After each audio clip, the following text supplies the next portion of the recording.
Everyone, welcome back to के गुरु channel bye निर्मल गुप्ता। प्यारे बच्चों, आज हम शिक्षा निदेशालय द्वारा आई हुई 8th क्लास की कार्यपत्रक नंबर 17 सॉल्व करेंगे। सभी बच्चे अपनी वर्कशीट में अपना नाम लिखेंगे, कक्षा अध्यापक का नाम लिखेंगे, तिथि लिखेंगे 23 नवंबर 2020। तो स्टार्ट करते हैं बच्चों आज की वर्कशीट। और आज की वर्कशीट का विषय है सामाजिक विज्ञान, जिसमें हम पढ़ेंगे भूगोल का पाठ 5 उद्योग।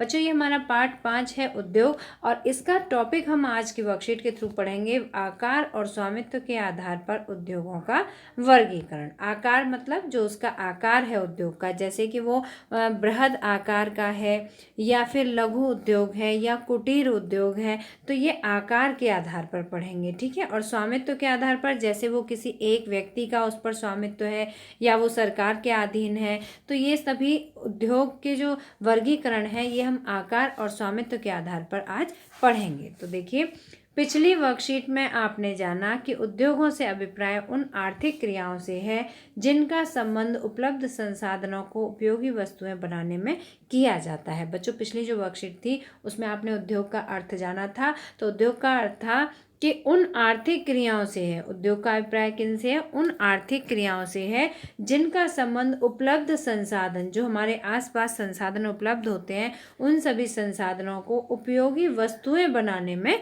किया जाता है। जैसे मान लीजिए एक उदाहरण के लिए कि हमारे आसपास बहुत सारे प्लांट्स होते हैं, बहुत सारे पेड़ पौधे होते हैं, है ना, या फिर दूर से भी संसाधनों को मंगाया जाता है। उन संसाधनों से, जैसे पेड़ पौधे हैं तो उनसे हम औषधि बनाएं, तो ये क्या हुआ, उसे हमने एक उपयोगी वस्तु के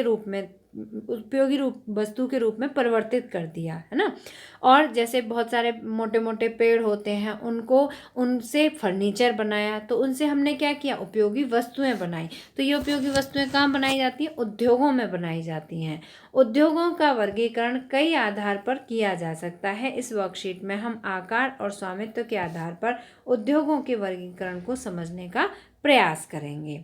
उद्योग के आकार का तात्पर्य निवेश की गई पूंजी की राशि, नियोजित लोगों की संख्या और उत्पादन की मात्रा से है। बच्चों, जो उसका आकार है, हम कैसे पता लगाते हैं कि उसमें कितनी राशि, कितनी पूंजी जो है उसमें लगाई गई है ना। अगर बहुत अधिक लगाई गई है तो वो एक बृहद उद्योग हुआ, है ना। उससे थोड़ा कम होता है, 5 लाख से 25 लाख तक की राशि अगर हम लगाते हैं तो वो हमारा लघु उद्योग होता है, और 5 लाख से कम की राशि अगर हम लगाते हैं तो वो हमारा कुटीर उद्योग या घरेलू उद्योग होता है, ठीक है।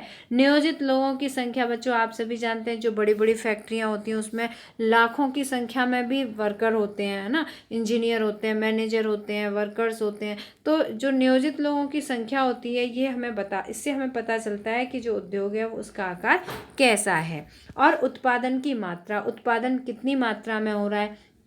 आपने देखा होगा कि बहुत सारी ऐसी फैक्ट्रियां होती हैं, ऐसी कंपनियां होती हैं, जैसे कि टाटा स्टील है ना, और जैसे बहुत सारी कपड़े उद्योग हैं, जहां पर के बहुत अधिक मात्रा में एक ही दिन में सामान का उत्पादन किया जाता है, तो वो बृहद उद्योग होते हैं।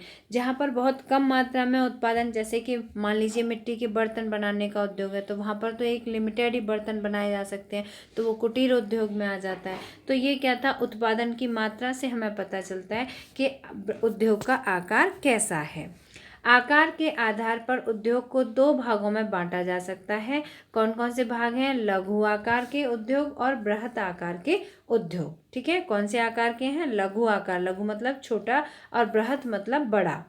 कुटीर या घरेलू उद्योग छोटे पैमाने के उद्योग हैं। दूसरा कौन सा है इसमें? कुटीर या घरेलू उद्योग हैं, जो कि बहुत ही छोटे पैमाने के उद्योग होते हैं, जिसमें दस्तकारों के द्वारा उत्पादों का निर्माण हाथ से होता है। इसमें मशीनों का प्रयोग नहीं किया जाता, या किया भी जाता है तो बहुत छोटी मशीनें होती हैं। तो इसमें जो दस्तकारों के द्वारा वस्तुओं का उत्पादन हाथ से किया जाता है, जैसे टोकरी की बुनाई, है ना। टोकरी की बुनाई कैसे की जाती है? हाथ से की जाती है, उसमें किसी मशीन का प्रयोग नहीं किया जाता है। मिट्टी के बर्तन बनाना, जैसे मिट्टी के बर्तन चाक के द्वारा बनाए जाते हैं, तो मिट्टी के बर्तन बनाना, गुड़ बनाना, साबुन बनाना, मोमबत्ती बनाना आदि, ये सब कौन से हैं बच्चों? ये हैं घरेलू या कुटीर उद्योग में बनाए जाने वाले सामान हैं, ठीक है। बड़े पैमाने के उद्योगों में अधिक पूंजी और अधिक श्रमिकों की आवश्यकता होती है। ये उद्योग बड़ी मात्रा में वस्तुओं का उत्पादन करते हैं। प्राय उन उद्योगों को आवासीय क्षेत्रों से दूर स्थापित किया जाता है। तो बच्चों, इन्हें आवासीय क्षेत्रों से दूर क्यों स्थापित किया जाता है? क्योंकि जो बड़े उद्योग होते हैं, पहली बात, उन्हें बहुत अधिक क्षेत्र की आवश्यकता होती है ना। आवासीय क्षेत्र में इतना अधिक क्षेत्र उद्योगों के लिए नहीं छोड़ा जा सकता है, तो बहुत अधिक क्षेत्र की आवश्यकता होती है। दूसरी बात, जो उद्योग होते हैं वो, उनसे फैक्ट्री जो होती हैं या जो भी उद्योग हैं, उनमें जो चिमनियाँ होती हैं उनसे धुआं निकलता है, तो वायु प्रदूषण होता है। ध्वनि करते हैं उनके जो उसमें मशीनें होती हैं, तो ध्वनि प्रदूषण होता है। इसके अलावा वहाँ का जो कूड़ा कचरा होता है वो बाहर फेंक दिया जाता है मिट्टी में, तो उससे मृदा प्रदूषण होता है। जो दूषित जल निकलता है तो उसे नदी, नहरें, नालों में कहीं छोड़ दिया जाता है, तो उससे जल प्रदूषण होता है। तो ये जो बड़े बड़े उद्योग होते हैं, वहाँ पर कुछ प्रदूषण बढ़ने वाले कारक भी होते हैं, है ना। तो इसीलिए कि प्रदूषण से जनसंख्या पर या जनता पर प्रभाव ना पड़े, तो उसे आवासीय क्षेत्रों से दूर स्थापित किया जाता है। अब नेक्स्ट पॉइंट है, स्वामित्व के आधार पर उद्योगों को निजी क्षेत्र, सार्वजनिक क्षेत्र, संयुक्त क्षेत्र या सहकारी क्षेत्र में वर्गीकृत किया जा सकता है। ये कौन सा है? स्वामित्व के आधार पर। तो देखिए, स्वामित्व के आधार पर यहाँ पर कौन कौन से क्षेत्रों में इसे बांटा जाता है, हम इसे पढ़ेंगे। पहला है निजी क्षेत्र के उद्योग, ठीक है। पहला है निजी क्षेत्र के उद्योगों का स्वामित्व और संचालन एक व्यक्ति या व्यक्तियों के समूह द्वारा किया जाता है। ये कौन सा है? निजी क्षेत्र है। इसका संचालन किसके द्वारा किया जाता है? या तो किसी एक व्यक्ति या व्यक्तियों के समूह के द्वारा। दूसरा है सार्वजनिक क्षेत्र का। सार्वजनिक क्षेत्र के उद्योगों का स्वामित्व और संचालन सरकार के द्वारा होता है। सार्वजनिक क्षेत्र का संचालन किसके द्वारा होता है? सरकार के द्वारा होता है, जैसे steel authority of India limited. तीसरा है संयुक्त क्षेत्र के उद्योग। संयुक्त क्षेत्र के उद्योगों का स्वामित्व और संचालन राज्यों और व्यक्तियों के समूह द्वारा होता है, उदाहरण के लिए मारुति उद्योग लिमिटेड। और चौथा है बच्चों, सहकारी क्षेत्र के उद्योग का स्वामित्व और संचालन कच्चे माल के उत्पादकों और श्रमिकों के द्वारा होता है, उदाहरण के लिए आनंद मिल्क यूनियन लिमिटेड।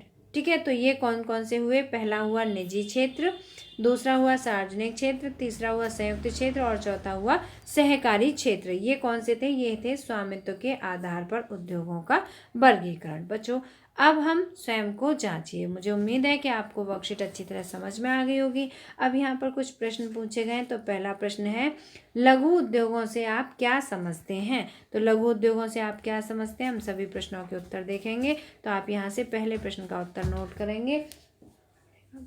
लघु उद्योग छोटे पैमाने की वे औद्योगिक इकाइयाँ होती हैं जो मध्यम स्तर के विनियोग की सहायता से आरंभ होती हैं। इनमें वस्तुओं का उत्पादन बृहद उद्योग की अपेक्षा कम किया जाता है। मतलब उद्योग जो होता है उसमें फैक्ट्रियाँ भी, मशीनरियाँ भी होती हैं और अधिक मात्रा में वर्कर्स भी होते हैं, लेकिन बृहद उद्योग की अपेक्षा में कम होते हैं। ठीक है, तो ये लघु उद्योग होते हैं। और आप इसमें एक लाइन ये भी ऐड कर सकते हैं कि लघु उद्योग 5 लाख से 25 लाख तक की पूंजी निवेश करके शुरू किए जा सकते हैं। ठीक है, आप यहाँ पर पहले प्रश्न के उत्तर में ये लाइन भी ऐड कर लेंगे कि लघु उद्योग में पूंजी कितनी निवेश की जा सकती है? 5 लाख से 25 लाख तक की पूंजी निवेश की जा सकती है। ये पहले प्रश्न का उत्तर हुआ।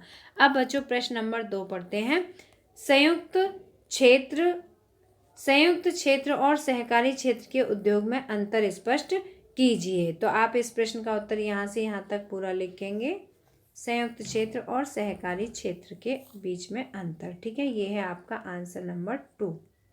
आंसर नंबर 2 है, संयुक्त क्षेत्र के उद्योग का स्वामित्व संचालन राज्य और व्यक्तियों के समूह द्वारा होता है, उदाहरण के लिए मारुति उद्योग लिमिटेड।